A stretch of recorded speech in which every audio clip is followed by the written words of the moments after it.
Sobat BMKG, pasti sudah tidak asing lagi dengan istilah siklon tropis.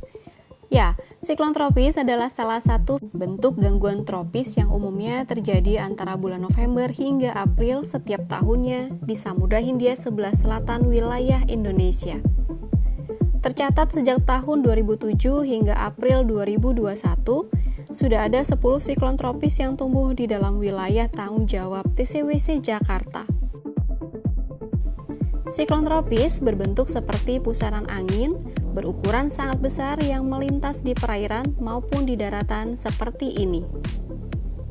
Ukurannya sangat besar, kisaran antara puluhan kilometer hingga dapat mencapai ratusan kilometer, dan gumpalan-gumpalan awan yang dimilikinya.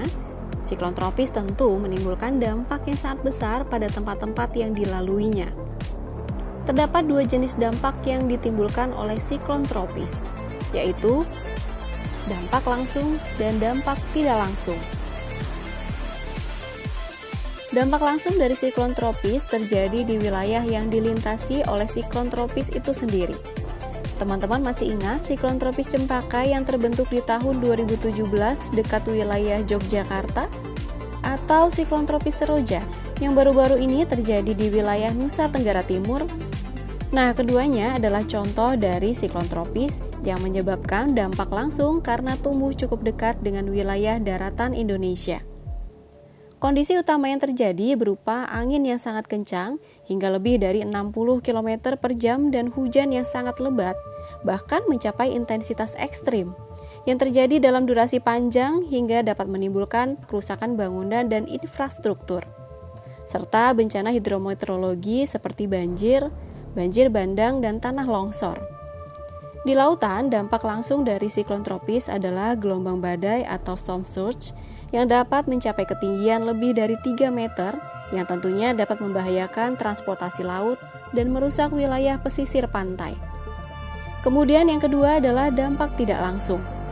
Dampak tidak langsung adalah dampak yang paling banyak terjadi di Indonesia, terutama ketika ada siklon tropis yang terbentuk di sekitaran wilayah perairan Australia maupun di wilayah perairan Filipina. Siklon-siklon tropis ini dapat mempengaruhi pola angin di Indonesia, sehingga dapat membentuk daerah pertemuan angin yang biasanya terdapat di ekor siklon tropis atau daerah belokan angin.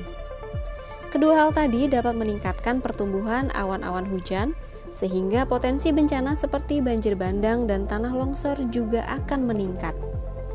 Tidak hanya hujan, dampak tidak langsung siklon tropis juga dapat menyebabkan suatu wilayah menjadi cerah dan kering.